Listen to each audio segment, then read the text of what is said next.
तो आइए समझते हैं क्या कहता है धारा 144।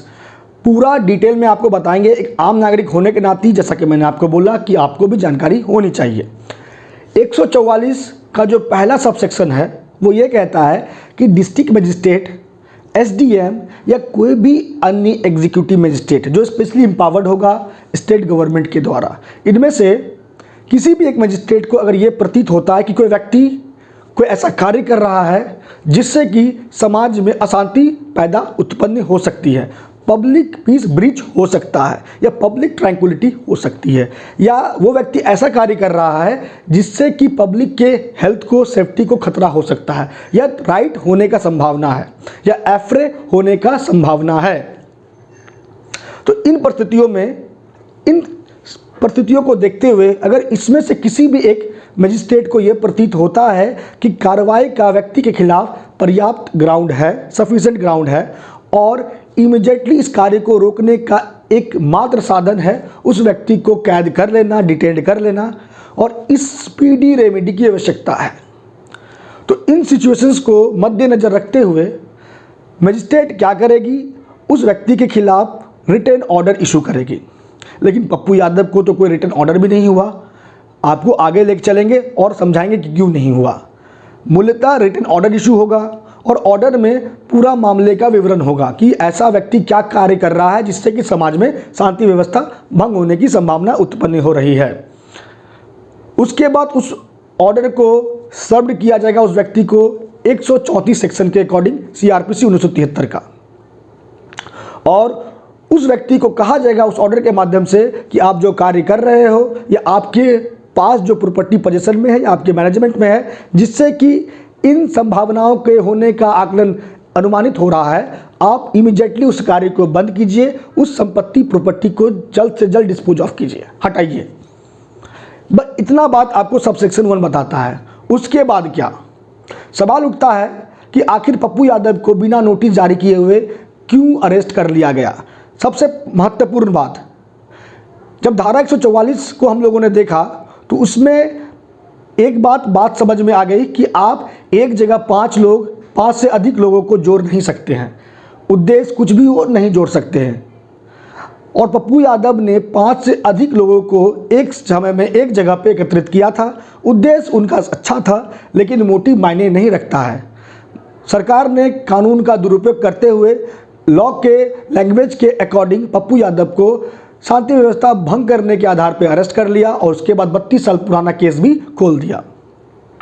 अब सवाल उठता है कि सबसेक्शन 2 कहता है कि अगर इमरजेंसी का सिचुएशन है या फिर ऐसा सिचुएशन है कि व्यक्ति को नोटिस देना इम्पॉसिबल है, सर्व करना नहीं हो पाएगा, सर्व नहीं किया जा सकता है, तो इस सिचुएशन में बिना नोटिस दिए हुए, बिना उस व्यक्ति को सुने हुए अरेस्ट किया जा सकता है, जैसा कि पप्पू यादव के साथ हुआ।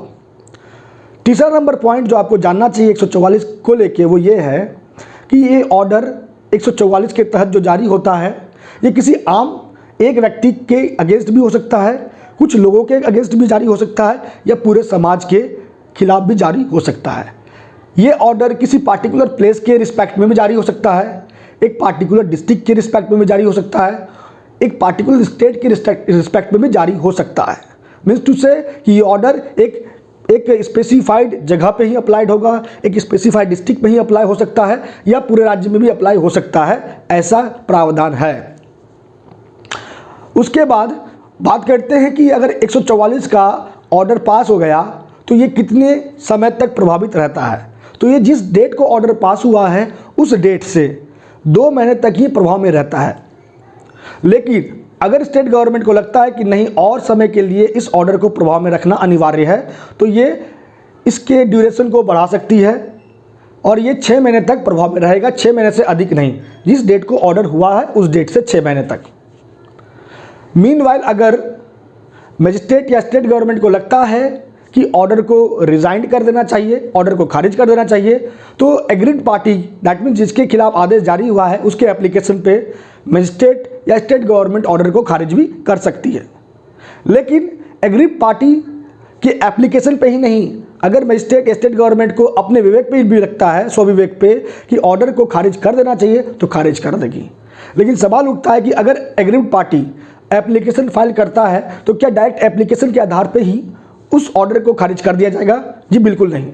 सबसे पहले उस एग्रीड पार्टी को बोला जाएगा कि आपको उपस्थित होना है, और उपस्थित हो सकते हो आप खुद से भी और अपने प्लीडर के माध्यम से भी। दैट मीन्स कि आप अपने वकील के माध्यम से भी अपेयर हो सकते हो। जब आप अपेयर होगे, अपेयर होने के बाद उस व्यक्ति को सुना जाएगा, पर्याप्त मौका दिया जाएगा कि आपके खिलाफ क्यों नहीं ऑर्डर हम जारी रखें।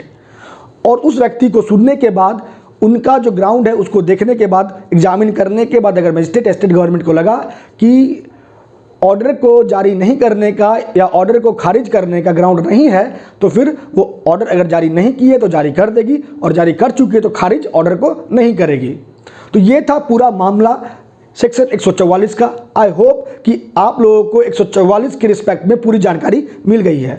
अगर चैनल पे नए हो तो चैनल को जरूर सब्सक्राइब कर लीजिएगा।